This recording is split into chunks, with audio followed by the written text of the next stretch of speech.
अनुच्छेद 370 के सभी खंड लागू नहीं होंगे। इसलिए एग्रेसिव हूँ कि जम्मू एंड कश्मीर के पीएको को आप भारत का हिस्सा नहीं मानते हो क्या? एग्रेसिव ना हो, जान दे देंगे इसके लिए। क्या बात कर रहे हो आप?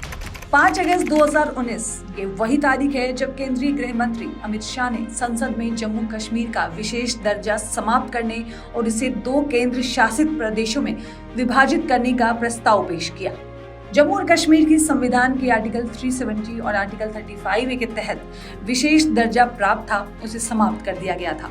तो आइए जानते हैं कि आर्टिकल 370 हटने से पहले कैसा था कश्मीर और इन 5 सालों में कितनी बदली ये तस्वीर। जम्मू कश्मीर में आर्टिकल 370 हटाना पीएम मोदी की सरकार का ऐतिहासिक फैसला माना जाता है।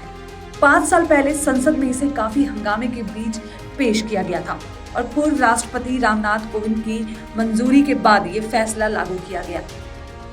आर्टिकल 370 हटाए जाने से पहले जब भी इसे लेकर बात होती थी तो कश्मीर के कई नेता और स्थानीय लोग इसका विरोध करते थे। तो सबसे पहले देखते हैं कि आर्टिकल 370 हटाने से पहले जम्मू कश्मीर के पास क्या विशेष अधिकार थे। बता दें कि भारत के संविधान में 17 अक्टूबर 1949 को आर्टिकल 370 शामिल किया गया था। ये जम्मू कश्मीर को भारत के संविधान से अलग रखता था। इसके तहत राज्य सरकार को अधिकार था कि वो अपना संविधान खुद तैयार करे। साथ ही संसद को अगर राज्य में कोई कानून लाना है तो इसके लिए यहाँ की सरकार की मंजूरी लेनी होती थी। साथ ही कश्मीर में आरटीआई जैसे कानून लागू नहीं हो सकते थे और वहाँ के नागरिकों के पास दोहरी नागरिकता होती थी। और 35A के तहत 14 मई 1954 के पहले जो कश्मीर में बस गए थे उन्हीं लोगों को यहाँ का स्थायी निवासी माना जाता था। साथ ही जो लोग यहाँ के निवासी नहीं थे उनके पास राज्य में जमीन लेने का अधिकार भी नहीं था। बीजेपी काफी लंबे समय से इस आर्टिकल को कश्मीर के भारत के साथ एकीकरण की दिशा में कांटा मान रही थी। इसे हटाने के लिए अपनाई गई कानून प्रक्रिया काफी जटिल और पेचीदा थी। इसके बावजूद 5 अगस्त 2019 को इसे हटा दिया गया। अब जानते हैं कि आर्टिकल 370 हटने के बाद जम्मू कश्मीर कितना बदला।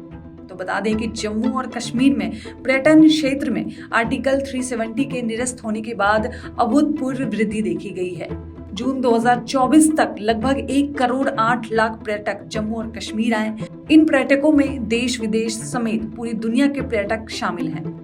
आर्टिकल 370 हटने के बाद केंद्र सरकार ने जम्मू कश्मीर में आर्थिक रूप से कमजोर वर्गों के लिए 10% आरक्षण प्रदान किया। सरकार ने जम्मू कश्मीर में दिव्यांग व्यक्तियों के अधिकार नियमों को भी अधिसूचित किया है। इसके अलावा पहाड़ी भाषी लोगों के लिए 4% आरक्षण प्रदान किया। शिक्षा और हेल्थ की बात करें तो केंद्र सरकार ने 7 नए मेडिकल कॉलेज का संचालन किया है, जबकि एम्स जम्मू को चालू कर दिया गया है। कश्मीर में भी एक एम्स बनाया जा रहा है। इसके अलावा 50 डिग्री कॉलेज भी स्थापित किए गए हैं। अब आते हैं रोजगार पर। 2020 से 2023 की बात करें तो इस बीच तकरीबन 4.74 लाख उम्मीदवारों की करियर काउंसलिंग की गई। जागरूकता शिविरों में करीब 2.12 लाख लोग भाग ले रहे हैं। पिछले 2 सालों में यहाँ 151 रोजगार मेले भी आयोजित किए गए हैं। और सबसे इम्पोर्टेंट है आतंकवाद में कमी। आर्टिकल 370 के तहत जम्मू और कश्मीर का विशेष दर्जा समाप्त होने के बाद पहले की तुलना में शांति की बहाली और राज्य का बुनियादी विकास जमीनी तौर पर देखने को मिल रही है। अगर हम सुरक्षा के मोर्चे पर बात करें तो पहले की तुलना में आतंकवादी घटनाओं में कमी दर्ज की गई है और नागरिक मृत्यु में 81% की कमी आई है। इसके साथ ही सैनिक की शहादत में भी यहाँ 48% की कमी आई है। को बता दें कि सरकार का मानना है कि आर्टिकल 370 कश्मीर में विकास और सुरक्षा के रास्ते में बाधक बन रहा है। कश्मीर के विकास और सुरक्षा के लिए ये फैसला लेना जरूरी था।